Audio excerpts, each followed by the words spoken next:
सलाम पाकिस्तान 24 न्यूज़ के साथ मैं हूं मदीहा से। मैं हूं ज़शान बशीर। यूट्यूब पर बराह रास्त देखने के लिए सब्सक्राइब कीजिए youtube.com/24newsHD। हेडलाइंस आप जान चुके, खबरों की तफसीलात की जानिब बढ़ते हैं। भारतीय फौज ने LOC पर चरीकोट सेक्टर में बिलाइश्तियाल फायरिंग कर दी। ISPR के मुताबिक भारतीय फौज ने जानबूझकर अक़वाम मुत्तहिदा की गाड़ी को निशाना बनाया, जिसमें 2 मुबस्सिरीन मौजूद थे। अक़वाम मुत्तहिदा के मुबस्सिरीन पोलास गाँव में मुतासरीन से मिलने जा रहे थे। तफसीलात जानेंगे ब्यूरो चीफ सगीर चौधरी से। सगीर चौधरी, अपडेट कीजिएगा इस बारे में। देखिए, भारत जो है उसकी बिला इख्तियार LOC पर फायरिंग का सिलसिला जारी है और इस हवाले से चिड़ीकोट सेक्टर जो है वहां पर भी भारत की जानिब से बिला इख्तियार फायरिंग की गई और ये जो फायरिंग थी इसकी जात में अक़वाम मुत्तहिदा की जो मुबस्सिरीन की गाड़ी है वो भी आई है और गाड़ी में फायरिंग की गई और गाड़ी के शीशे जो है वो भी टूटे हुए फुटेज में नजर आ रहे होंगे। ये कहना ISPR का और गाड़ी में अक़वाम मुत्तहिदा के 2 मुबस्सिर जो है वो मौजूद थे जिसको ये फायरिंग हुई है और उन अक़वाम मुत्तहिदा के मुबस्सिरीन में जो है पोलोगास गाँव मुतासरीन से मिलने जा रहे थे कि इस हवाले से फायरिंग कर दी गई भारत की जानिब से और भारत फौज की फायरिंग से अक़वाम मुत्तहिदा की गाड़ी को काफी नुकसान पहुंचा है। गाड़ी में मौजूद अक़वाम मुत्तहिदा के दोनों फौजी मुबस्सिरीन जो थे वो खुशकिस्मती से महफूज रहे हैं। ISPR की जानिब से एलानिया जारी किया गया है। दोनों अक़वाम मुत्तहिदा मुबस्सिरीन को पाक फौज ने बहफाजुल राबला कोर्ट मुंतकिल कर दिया है। गाड़ियों पर देखा जा सकता है कि वाज़ेह तौर पर UN लिखा हुआ है और दूर से भी नजर आ रहा है, लेकिन इसके बावजूद भारत की जानिब से ये गैर कानूनी इकदाम तमाम तर बैनुल अक़वामी कवानीन की खिलाफ वर्जी के मुतरादिफ है जो कि भारत ने उठाया है और भारत LOC न सिर्फ शहरियों को बल्कि अक़वाम मुत्तहिदा के एहलकारों की अब निशाना बनाना शुरू कर दिया। इस इकदाम से ये वाज़ेह हो गया कि भारत अक़वाम मुत्तहिदा चार्टर को भी नजरअंदाज कर रहा है, नजरअंदाज कर रहा है और अक़वाम मुत्तहिदा के जो मुबस्सिर मिशन से जारी जज्बती करते हैं वहां पर उनको। ठीक है सगीर चौधरी, आप साथ रहिएगा। खालिद नईम लोधी साहब हमारे साथ मौजूद हैं, डिफेंस एनालिस्ट हैं, उनसे इस हवाले से बात करेंगे। खालिद नईम साहब, बहुत शुक्रिया आपके वक्त का। भारत की जानिब से ये कोई पहली दफा नहीं है, लाइन ऑफ कंट्रोल पर मुसलसल खिलाफ वर्जी की जा रही है, लेकिन अब की बार UN मुबस्सिर मिशन को निशाना बनाया गया और जानबूझकर ये निशाना बनाया गया है। खित्ते में अमन सबूताज करने के दर पे है भारत, क्या कहेंगे? जी देखिए, UN जो मुबस्सिर है UN के, आपको मालूम है कि उनका काम है कि जितनी खिलाफवर्जियाँ होती हैं सीज फायर की, उनको वो नोट करते हैं, उनको वो कवर करते हैं और यही है जो भारत नहीं चाहता। इससे पहले भी वो और भी मुबस्सिर आए हैं, उन्होंने सारी चीजें नोट की हैं। तो अब भारत की ये कोशिश है कि ये लोग LOC से दूर रहें ताकि ये ना देख सकें कि वहाँ पर क्या हो रहा है। लेकिन ये है कि एक तो मेरा ख्याल है कि हमें फौरन UN में ही जाना चाहिए इस चीज को लेकर, इस शिकायत को लेकर। दुनिया के सामने तो जो हम चीजें रख रहे हैं, इसको हम भारत को एक्सपोज कर रहे हैं, वो जरूरी है, लेकिन रवैया भारत का तब्दील दुनिया के प्रेशर से नहीं होगा। दुनिया प्रेशर भारत पे नहीं डालेगी क्योंकि दुनिया कोई असूलों पर नहीं चलती, दुनिया कोई अखलाकियात पर नहीं चलती, दुनिया अपने इंटरेस्ट देखती है। तो अच्छा किया हमने एक्सपोज किया और बताया, लेकिन मेरे भाई भारत का रवैया तब्दील होगा जब पाकिस्तान इनको मुंह तोड़ जवाब देगा, जो कि इंशाल्लाह होगा। जब भी ये की शरारत करेंगे हमारे साथ तो आप देखिएगा कि कैसा जवाब जाता है, उनको पता चलेगा किस कौम को ललकारा है, किस फौज को ललकारा है और शायद उसके नतीजे में कश्मीर भी आज़ाद हो जाए और शायद उसके नतीजे में भारत भी पारा पारा हो जाए। ठीक, खालिद नईम लोधी साहब बहुत शुक्रिया आपके वक्त का। सगीर चौधरी अपडेट कर रहे थे, आपका भी बहुत शुक्रिया। वज़ीर ख़ारजा शाह महमूद कुरैशी कहते हैं कि भारत अंदरूनी मसाइल से तवज्जो हटाने के लिए ख़तरनाक खेल खेलना चाहता है, साजिशों से आगाह हैं, उसने फ़ौजी कार्रवाई की तो भरपूर जवाब देंगे। अबू धाबी में न्यूज़ कॉन्फ्रेंस में वज़ीर ख़ारजा शाह महमूद कुरैशी का कहना था कि भारत में अक़लियतों को इम्तियाजी सलूक का निशाना बनाया जा रहा है। डिसइन्फो लैब रिपोर्ट ने भारत की साजिशों का पर्दा चाक कर दिया है। Then you also are aware of the fact that minorities are increasingly uncomfortable in India. You know, the Citizen Amendment Act, the protests that you see in Assam because of NRC, they have not gone away. Keeping that in view, they want to divert attention. Pakistan and I exposed Indian designs through a dossier which was shared with the media, with the press, in which I highlighted with irrefutable evidence the EU Disinfo Lab has recently exposed India for fake websites, fake NGOs, informal parliamentary groups with a sole objective to malign Pakistan.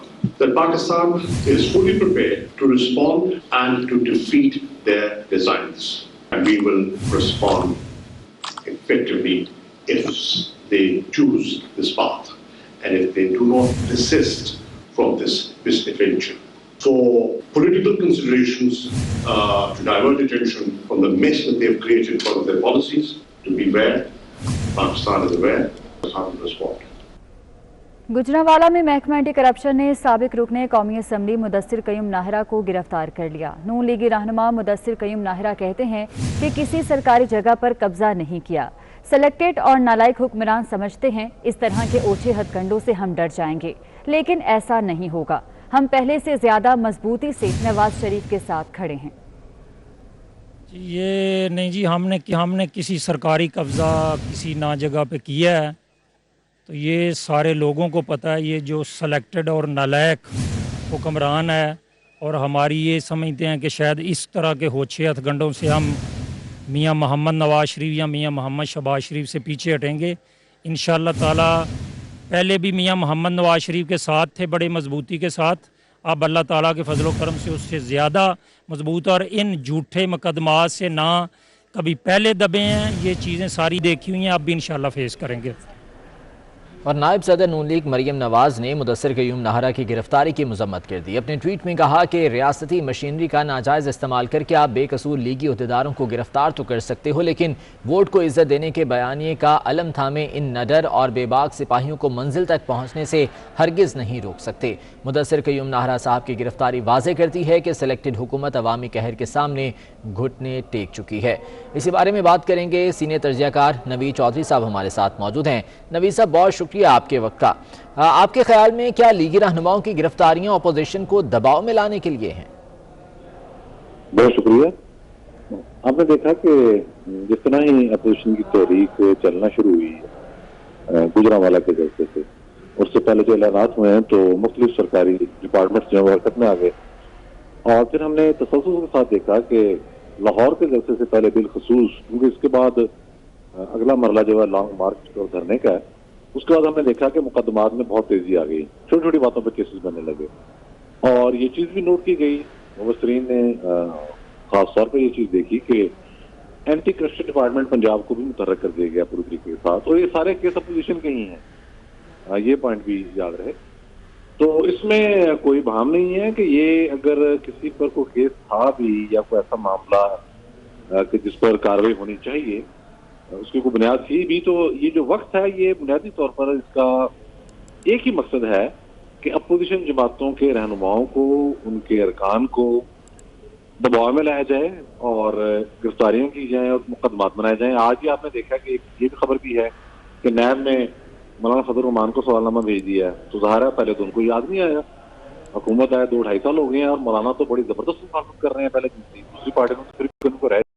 Naveed साहब साथ रहिएगा, इसी बारे में बात करेंगे। मुस्लिम league नून रहनुमा तलाल चौधरी साहब हमारे साथ मौजूद हैं। तलाल साहब, आपको खुशामदीद कहते हैं। मुदस्सिर कयूम नाहरा साहब को गुजरांवाला से गिरफ्तार किया गया है, हिरासत में लिया गया है, और इससे पहले भी हमने देखा कि इस तरह की कार्रवाइयां की जाती रही हैं एंटी करप्शन की जानिब से। क्या कहेंगे इस हवाले से? देखिए, पहले भी हमारे साबिक रुकने असेंबली और सूबाई असेंबली जो है वो गिरफ्तार किए गए हैं। ये एक ऑन स्लॉट है। ये पहले नैब को इस्तेमाल किया गया, FIA को इस्तेमाल किया गया, एंटी नारकोटिक्स को इस्तेमाल किया गया, पुलिस को इस्तेमाल किया गया, और अब एंटी करप्शन में एक पुलिस ऑफिसर जिसको मेरा नहीं ख्याल कि भी उसको पता है कि भी उसने मरना भी है, या उसको ये पता है कि भी वो भी एक अब स्टेट का मुलाजम है, किसी के जात का मुलाजम नहीं, और एक ऐसा DG एंटी करप्शन जिसका खुद केस जो है वो इस वक्त मौजूद है नैब में। सो नैब में उसको बुलाकर ब्लैकमेल किया जाता है, कहा जाता है कि अगर तुम नहीं ये काम करोगे तो तुम्हें पकड़ लेंगे। सो इसी तरह के माहौल बनाकर उसे इस्तेमाल किया जा रहा है, और वो भी क्या कहते हैं इस्तेमाल हो रहा है। मेरा ख्याल इंतहाई अफसोस की बात है कि ऐसे केसेस जो कि सियासी मुकदमात बनाए जा रहे हैं, सियासी बुनियादों पर बनाए जा रहे हैं। नारा खानदान जो है वो नून लीग बड़ा एक्टिव खानदान है, वो एक्शन ना सिर्फ इलेक्शंस में अपना भरपूर हिस्सा लेते हैं, बल्कि वो जितनी हमारी तहरीक है उसमें वो गुजरांवाला में नुमाया रोल प्ले करते हैं। सो ये जानबूझकर ये किया जा रहा है, और ये वो लोग हैं जो समझते हैं कि नून लीग अंदर से टूट रही है। नहीं, नून लीग को ये तोड़ने की कोशिश कभी नैब से, कभी एंटी करप्शन से, कभी फैसलों से करते हैं, लेकिन अल्लाह की मेहरबानी से जब तक लोग साथ हैं, हक सच पे हम खड़े हैं, इस तरह के होछे हथकंडों से कुछ नहीं होगा। पहले भी जो हमारे मेंबर कौमी असेंबली, साबिक मेंबर कौमी असेंबली पे केसेस बने हैं, वो मुंह पर जाकर दोबारा मारे हैं अदालत ने उन एंटी करप्शन पे। वो मुल्तान के डोगर साहब हों या इसी तरह हमारे दूसरे रुकने असेंबली जिनकी जमानतें हुई हैं, तो ये दोबारा एक दफा ये वो इमरान खान है जो कहता है मैं बड़ा मजबूत हूँ, मैं 5 साल पूरे करूंगा, और इतना खौफजदा है कि हमारे रुकने असेंबली और उनके खानदान के लोगों को सिर्फ डराने धमकाने के लिए लॉन्ग मार्च में शिरकत ना करें, वो सियासी तहरीकों में हिस्सा ना लें। ये सियासी अदारे इस्तेमाल किए जा रहे हैं, अदारों को शर्म आनी चाहिए, हया आनी चाहिए, और अदारों को कम से कम अदारे बनना चाहिए, मुलाजिम नहीं किसी का बनना चाहिए। ठीक है, बहुत शुक्रिया आपके वक्त का। मुस्लिम लीग नून के रहनुमा तलाल चौधरी साहब हमारे साथ मौजूद थे, नवीद साहब हमारे साथ मौजूद थे, सीनियर तर्जियाकार, आपका भी बहुत शुक्रिया। पंजाब के भट्टा मालिकान के लिए बुरी खबर है कि पुरानी टेक्नोलॉजी वाले भट्टे मुस्तकिल बंद रहेंगे। 31 दिसंबर के बाद पुरानी टेक्नोलॉजी वाले भट्टों को नहीं खोला जाएगा। सिर्फ जिगजैग टेक्नोलॉजी वाले भट्टे ही प्रोडक्शन करेंगे। महकमे माहौलियात ने इंडिया दे दिया है। तो पंजाब के भट्टा मालिकान के लिए बुरी खबर है कि अब पुरानी टेक्नोलॉजी वाले भट्टे मुस्तकिल बंद रहेंगे। सादिया खान हमारे साथ मौजूद है, उनसे मजीद तफसीला जान लेते हैं। सादिया खान बताइएगा। जी बिल्कुल, 7 अक्टूबर को स्मोक के पेश नज़र तमाम भट्टे जो पुरानी टेक्नोलॉजी पर काम कर रहे थे उनको बंद किया गया था, और उनकी जो डेडलाइन दी गई थी वो थी 31 दिसंबर। 31 दिसंबर के बाद कहा यह जा रहा था कि तमाम भट्टे जो है वर्किंग पोजीशन में आ जाएंगे, और तमाम जो भट्टा मालकान या भट्टा इंडस्ट्री से ताल्लुक रखने वाले अफराद हैं वो अपने भट्टे नई टेक्नोलॉजी पर मुंतकिल करना शुरू कर देंगे। लेकिन आज ही महकमा माहौलियात की जानिब से ये कहा गया है कि 7,535 भट्टे हैं पंजाब में, जिनमें से 5,635 भट्टे जो है वो बंद कर दिए गए हैं, और सिर्फ 1,508 भट्टे ऐसे हैं जो कि अभी तक जिगजैग टेक्नोलॉजी पर मुंतकिल हो सके हैं। भट्टा मालकान के लिए और भट्टा इंडस्ट्री के लिए बुरी खबर यह है कि अब महकमा माहौलियात की जानिब से कहा यह जा रहा है कि 31 दिसंबर के बाद भी ऐसे तमाम भट्टे मुश्किल तौर पर बंद रहेंगे जो कि पुरानी टेक्नोलॉजी पर काम कर रहे हैं, और सिर्फ वही भट्टे काम कर सकेंगे जो जिगजैग टेक्नोलॉजी पर मुंतकिल किए गए हैं। और अगर बात करते हैं पंजाब के भट्टों की, तो अभी तक पंजाब में सिर्फ 1500 भट्टे ऐसे हैं जो कि जिगजैग टेक्नोलॉजी पर मुंतकिल किए गए हैं। अभी हमने भट्टा मालकान से बात की। बहुत शुक्रिया आपका। मेट्रोपॉलिटन कॉरपोरेशन लाहौर के अफसरान ने सरकारी खजाने को 1 अरब का नुकसान पहुंचा दिया। स्ट्रीट लाइट्स की खरीद, तनसीब और मुरम्मत की मद में 1 अरब रुपए से ज़ायद रकम की बेज़ाब्तियों का इंकशाफ हुआ है। मेट्रोपॉलिटन कॉरपोरेशन लाहौर के अफसरान हैं जिन्होंने सरकारी खजाने को 1 अरब का नुकसान पहुँचाया है। अली रामी से मज़ीद तफसीला जान लेते हैं। अली रामी, अपडेट कीजिएगा। बिल्कुल, ये माली साल 2017-18 की एक रिपोर्ट जो है वो बनाई गई, और इस रिपोर्ट में इंकशाफ ये हुआ है कि इन माली सालों में गुज़श्ता 3-4 सालों में जो स्ट्रीट लाइट्स खरीदी गई हैं उनमें बहुत ज़्यादा माली बेज़ाब्तियाँ जो हैं वो की गई हैं मेट्रोपॉलिटन कॉरपोरेशन की तरफ से। तो ये एक मजमूई तौर पर रिपोर्ट्स तैयार की जाती है, और इससे पहले भी गुज़श्ता जो मौजूदा लाहौर कमिश्नर हैं तो उनकी तरफ से भी एक रिपोर्ट बनवाई गई कि आया पिछले सालों में कितनी स्ट्रीट लाइट्स जो हैं वो लाहौर में लगाएंगी, और उसके बाद कितनी स्ट्रीट लाइट्स जो हैं वो अभी तक बंद हैं। तो उसमें इंकशाफ ये हुआ उस रिपोर्ट में कि 79,000 से लाहौर के ज़ायद ऐसे मुकामात हैं जहाँ पर स्ट्रीट लाइट्स हैं वो ऑपरेशनल नहीं हैं, वो उन पर वहाँ पर लाइट्स लगाई ज़रूर गई लेकिन वो ठीक से काम नहीं कर रही।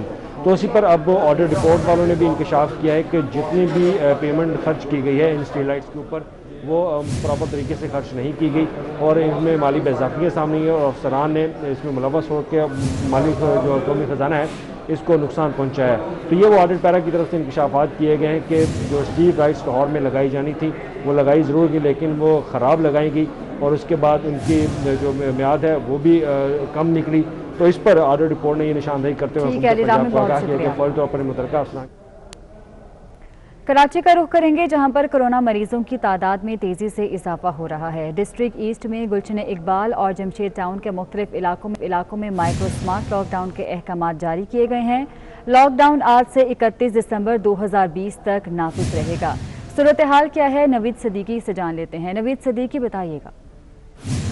जी बिल्कुल, कराची में जो है कोरोना मरीजों की तादाद में जो दिन ब दिन इजाफा होता जा रहा है, जिसके बाद जो मुख्तलिफ इलाकों में लॉकडाउन का सिलसिला जो जारी है। आज भी जो है डिस्ट्रिक्ट ईस्ट के मुख्तलिफ इलाकों में जो है स्मार्ट लॉकडाउन के जो अहकाम जारी किए गए हैं, जिसके मुताबिक गुलशन इकबाल और जमशेद टाउन जो जोन है उसके मुख्तलिफ मकामात पर जो है स्मार्ट लॉकडाउन का निफाज कर दिया गया है। जो लॉकडाउन है वो 18 दिसंबर से 31 दिसंबर 2020 तक जारी रहेगा। इसमें जो है मुख्तलिफ इलाके शामिल हैं, जिनमें PIB, गुलजार हिजरी, गुलशन इकबाल ब्लॉक 5, इसके अलावा आजम बस्ती, मंजूर कॉलोनी और दीगर मखसूस मुकामात हैं जहाँ पर जो लॉकडाउन नाफिज किया गया है। हुकाम के मुताबिक जो मखसूस मुकामात हैं वहाँ पर जो है रिहायशी को मास्क का इस्तेमाल जो लाजमी करार दिया गया है। इसके अलावा करियाना, मेडिकल स्टोर्स और जो जरूरी अशिया की दुकानें सिर्फ वो खुली रहेंगी। इसके अलावा तमाम किस्म के जो कारोबार है उस पर पाबंदी आयद की गई है और जो डीसी की जानिब से भी जो अहकाम जारी किए गए तमाम तरह जो अफराद हैं उनको पाबंद किया जाए कि SOP जो अमल दरामद है उसको यकीनी बनाया जाए ताकि जो कोरोना वायरस है उसके फैलाव को रोका जा सके। और 31 दिसंबर 2020 तक ये लॉकडाउन नाफिज रहेगा। बहुत शुक्रिया आपका।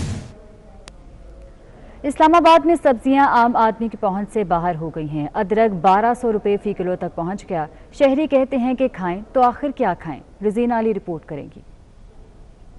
शहर इक्तदार में महंगाई जोर पकड़ने लगी। सब्जियों के दाम इतने कि शहरियों की खरीद से बाहर। टमाटर के बाद अदरक भी इंतहाई महंगा हो गया। अदरक 1200 रुपए किलो में फरोख्त होने लगा। आलू, प्याज, गोभी, लहसुन, मटर भी 50 रुपए किलो से जायद की कीमत में फरोख्त हो रहे हैं। शहरी फट पड़ी, कहते हैं हुकूमत जुल्म बंद करे और कीमतें कंट्रोल करे। मैं सुबह से जो है वो एक तो अदरक ढूंढ रही हूँ, अदरक पूरे बाजार में मिल नहीं रहा। जब मिला है तो बता रहे हैं कि 1200 रुपए किलो और आखिर में मैं इतना सा जो है वो लेके जा रही हूँ। दुकानदारों का मौकफ है कि कोरोना की वजह से अदरक मुसलसल महंगा हो रहा है। हुकूमत की तरफ से कोई हमें रिलीफ नहीं मिल रहा है, चीजें बहुत महंगी हो रही है दिन ब दिन। कोरोना की वजह से अदरक शॉर्ट है और स्टोरों में खत्म हो रही है, उस वजह से दिन ब दिन अदरक मजीद महंगी हो रही है। महंगाई में मुसलसल इजाफा आवाम के लिए शदीद परेशानी का बाइस है। शहरी कहते हैं हर चीज खरीद से बाहर है। मालूम नहीं हुकूमत आवाम का क्यों नहीं सोचती। कैमरामैन इस्माइल मुगल के साथ रोजीना अली, 24 न्यूज, इस्लामाबाद। और महंगाई में कमी के सारे दावे फिर धरे रह गए। अवाम को सस्ती चीनी मिली, ना सस्ते अंडे ही मिल सके। एक हफ्ते में 20 अशिया की कीमतों में इजाफा हो गया। क्या क्या महंगा हुआ है ये जान लेते हैं। वकास अजीम हमारे साथ मौजूद हैं। वकास अजीम, क्या आदाद शुमार सामने आ रहे हैं इस सिलसिले में? जी, वफाकी इदारा शुमारियात की जानिब से आज हफ्तावार महंगाई की रिपोर्ट जारी कर दी गई है, जिसमें यह बताया गया है कि गुज़िश्ता एक हफ्ते के दौरान 20 ऐसी ज़रूरी अशिया हैं जिनकी कीमतों में इजाफा रिकॉर्ड किया गया है। और ख़ास तौर पर चूँकि मौसम सरमा चल रहा है तो मौसम सरमा के दौरान अंडों की कीमतों में मुसलसल इजाफा हो रहा है। गुज़िश्ता एक हफ्ते के दौरान भी अंडों की कीमत में 4 रुपये फ़ी दर्जन से जायद का इजाफा रिकॉर्ड किया गया है और सबसे ज़्यादा इजाफा कोयटा में हुआ है, जहाँ पर अंडों की फ़ी दर्जन कीमत 225 रुपये तक पहुँच चुकी है। जबकि इस्लामाबाद में इस वक्त अंडे जो हैं वो 200 रुपये फ़ी दर्जन तक फ़रोख्त किए जा रहे हैं। कराची में भी अंडों की कीमत 200 रुपये फ़ी दर्जन है, जबकि मुल्तान में भी अंडों की कीमत 200 रुपये फ़ी दर्जन तक है। इसी तरह जो लाहौर है वहाँ पर जो सबसे ज़्यादा कीमत रिकॉर्ड की गई है 195 रुपये फ़ी दर्जन रिकॉर्ड की गई है, जबकि पिशावर में जो अंडों की कीमत है वो 210 रुपये फ़ी दर्जन रिकॉर्ड की गई है।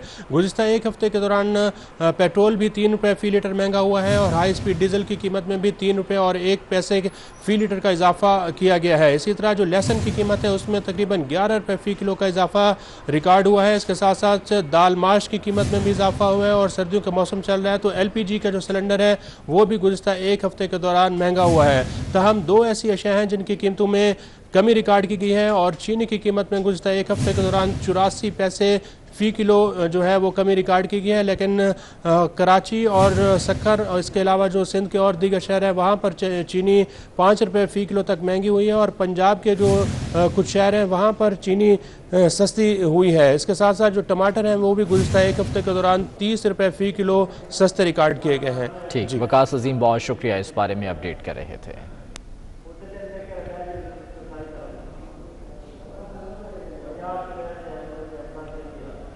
सुप्रीम कोर्ट ने वज़ीर आज़म के मुआवनीन ख़ुसूसी की तैनाती दुरुस्त करार दी। मुआवनीन ख़ुसूसी की बरतरफी के लिए दायर अपील खारिज कर दी है। चीफ जस्टिस गुलजार अहमद ने रिमार्क्स किए कि वज़ीर आज़म किसी भी माहिर की मुआवनत हासिल कर सकते हैं।